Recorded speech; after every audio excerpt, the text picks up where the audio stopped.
Selamat siang, Assalamualaikum warahmatullahi wabarakatuh. Berjumpa kembali dengan Budi Raharjo di Paduan Budi Raharjo. Kita mulai dengan tidak ngopi dulu karena sedang puasa. Saya ingin bahas soal pendidikan, mentoring ngenger, dan sejenisnya. Jadi ceritanya beberapa hari yang lalu ya sempat ngobrol-ngobrol di tempatnya Kapten John Mart, di studionya John Mart, di galerinya ya. Ini kebetulan acara ulang tahunnya. Kemudian kami ngobrol-ngobrol, ada yang mau buat podcast. Salah satunya itu adalah cerita tentang bagaimana belajar mengajarkan kreativitas. Ada Mas Andi Yuda ya, dia cerita tentang ini pendidikan untuk TK, ya, kreativitas dan seterusnya. Kalau anak-anak itu masih kreativitasnya luar biasa ya, 90 sekian persen ya dia. Kalau udah kayak saya gini tuh mungkin sekitar 6%. Nggak kreatif amat ya. Tapi yang saya tertarik itu adalah saya melemparkan ide atau sebuah konsep yang sudah lama saya lakukan, yaitu belajar itu banyak juga yang bisa dilakukan melalui mentoring. Makanya kalau topik pada Paduan Budi Raharjo itu kan mentoring ya, kayak begini gitu ya, belajar dari gurunya. Tuh saya sebenarnya mengambil modelnya tuh kayak kita belajar ke pesantren gitu ya, belajar ke kiainya gitu ya. Nggak tahu modelnya benar atau enggak ya.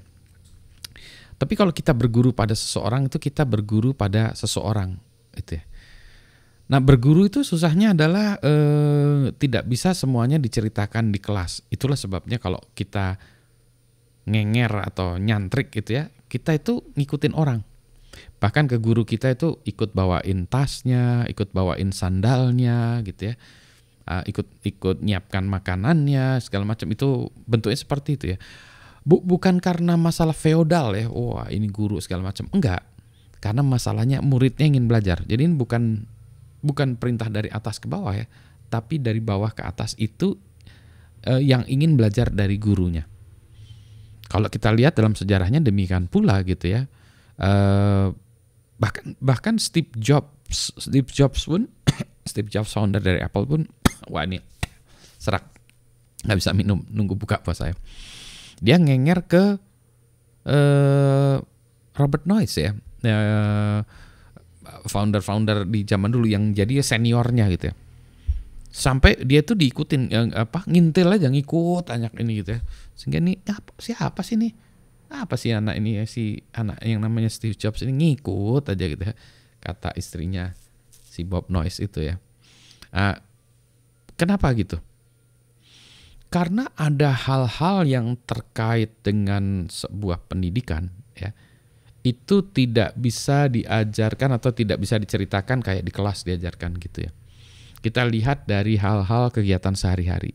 Contoh, gimana sih dia makannya pakai tangan kanan, tangan kiri. Ini bukan soal bener enggaknya ya, tapi ada tangan kanan, tangan kiri, makannya gini atau gini. Itu sama juga ya, kalau dia jalan gimana, jalannya jinjit nggak jinjit, jalannya jenggrang atau gimana ya, pakai sarung kah, atau dia pakai celana panjang kah, atau pakai kopiah kah, atau dia rambutnya dibotak, atau dia pakai kaos hitam gitu ya, atau dia senangnya pakai warna putih, atau dia senang pakai jubah, atau dia senang pakai cape gitu ya, kayak Superman. Itu sama juga ya kalau kita ngenger kepada pemain band juga gitu kan ya. Pemain band itu ngelihat ke gurunya, oh dia main gitarnya kayak gitu ya, ternyata teorinya gini tapi dia mainnya gini. Kenapa? Karena dia nggak, misalnya ada satu pemain gitar tuh, siapa sih lupanya saya namanya, dia nggak bisa main pakai kelingkingnya, jadi mainnya pakai 3. Main gitarnya cakep banget ya. Saya dulu berpikiran bahwa I am nothing ya kalau nggak bisa main pakai gitar pakai kelingking gitu ya. Ternyata ada jagoan main gitar juga yang dia mainnya nggak pakai kelingking. Karena apa? Dia nggak bisa juga, kelingkingnya nggak kuat juga gitu. Nah dengan cara begitu kita bisa ngeliat, oh dia cara mainnya begitu ya, oh katanya gitarnya dibalik ya, oh mainnya gini ya, oh dia mencetnya gini ya, oh ketika main dia kakinya gitu ya, ketika main gitu kopiahnya begini, ketika main, kalau zaman dulu ya Pak yang ngerokoknya ditaruh begini. What inspires them gitu ya. Hal yang kecil-kecil itu mungkin tidak bisa kelihatan atau tidak bisa dijalankan, tapi subliminal, menjadi bagian dari proses belajar kita. Nah, itulah dia. Kalau kita ngelihat seperti ini ya, saya cerita seperti ini yang nonton lewat video. Kalau yang dengerin podcast mungkin nggak bisa ngelihat gitu ya. Kan bosan juga ya, boring juga kalau ngelihatnya Pak Budi gini aja pakai kopiah, gini aja pakai kaos hitam, tulisannya JSOP. Kenapa JSOP? Dari belakangnya ada gambar apa gitu. Kan bosan juga ya. Jadi kita pengen lihat kayak anak-anak juga belajar gitu ya. Kalau belajar kan dia nggak ngelihat gurunya, tapi dia ngelihat ke kanan, kiri, mikir, matanya gini. Gurunya cerita tentang bulan, dia mikir bulan ada planet Pluto itu planet atau bukan ya, menjadi mikir kan aneh, gitu ya. Sama juga kalau saya pengen lihat orang main gitar ya, misalnya kan kalau ngelihat pemain band kan gitu ya, saya tuh bukan hanya tertarik main bandnya, saya pengen lihat juga, efeknya kayak apa sih, saya lihat efeknya, pengen lihat efeknya ke bawah, lihat ya, settingan apa efeknya kayak apa sih gitu ya, oh lagu ini settingan efeknya kayak gitu. Atau saya ngelihat lagi si Stephen Wilson main band gitu. Oh, ternyata dia nyeker. Baru tahu dia nyeker. Kenapa dia nyeker? Nah, kan kenapa dia kalau main band nyeker, manggung tuh nyeker? Dia bilang, ya itu dia bilang dia nggak comfortable kalau main band tuh manggung pakai sepatu. Padahal kakinya bisa kena paku, kena ini, kena setrum segala macam ya. Tapi dia nyeker. Nah, gitu kan mana kita tahu ya nyeker kita pikir harus keren ya, nggak juga. Nah itu dia. Teknologi memungkinkan ya, kalau dulu ngenger itu memang kita harus melihat langsung kepada si gurunya ya. Jadi kayak tadi ngelihat gurunya itu ya. Tapi teknologi yang baru tuh memungkinkan. Kalau kita, ini saya nggak ada Oculus ini saya. Kalau dengan Oculus ya sebetulnya kalau kita teknik rekaman ini benar gitu ya, kita bisa ngelihat apa yang ada di belakang saya ini.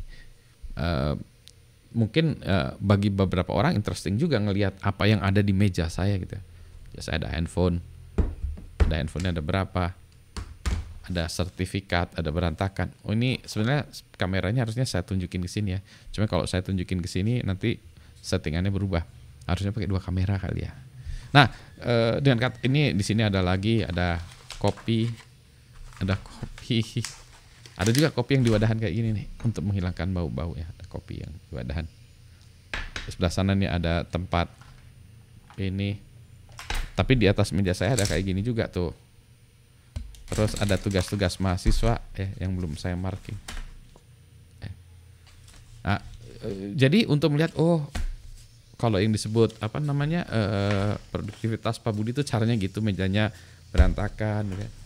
Bagaimana saya bisa cerita ini kepada Anda? Nah, Anda bisa, kalau saya cerita gini mungkin banyak yang tidak tertarik, tapi ada 1, 2, 3 yang mungkin lebih tertarik sebegitu ya, sehingga dia bisa belajar lebih baik dan cara demikian. Dengan Oculus itu ya, saya lihat ya, yang sudah aplikasi-aplikasi yang sekarang tuh belum keren ya. Saya lihat itu ada yang hang gliding. Saya takut juga ya ngelihat hang gliding, atau mungkin itu yang berjalan di atas kaca ya, yang jembatan yang kaca itu. Saya nggak akan berani tuh. Kalau suruh jalan di situ mungkin ngesot, saya merayap. Takut jatuh. Kembali lagi. Ada hal-hal kecil-kecil itu yang menurut saya menjadi bagian dari proses belajar. Itulah sebabnya dalam hal membuat video ini saya tidak dipercantik, tidak di-cut, di-edit segala macam, kecuali sangat signifikan ya. Misalnya kacau banget, misalnya ini suara saya jelek banget atau kacau lah pokoknya, baru diedit. Kalau enggak, supaya semua orang juga bisa ngelihat bagaimana cara saya berbicara, bagaimana apa adanya gitu ya. Jadi kalau orang ingin belajar kepada saya, ya demikianlah cara belajarnya ala Budi Raharjo. Belum tentu cocok untuk semua orang ya, tapi mungkin ada yang cocok dengan pola-pola seperti ini.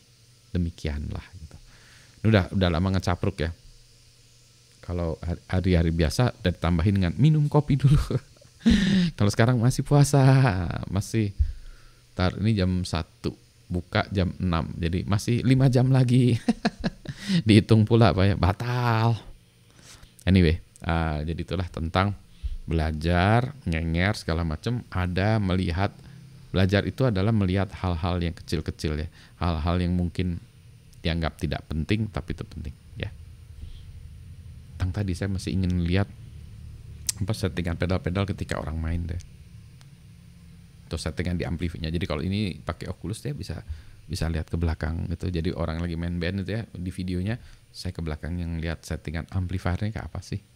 Atau saya ngeliat ke bawah kakinya itu ya di stomp boxnya kayak apa. Atau saya ngeliat ke arah penontonnya kayak apa. Atau saya ngeliat kayak ke belakang layar nih kabel-kabelnya tuh di wire-nya gimana.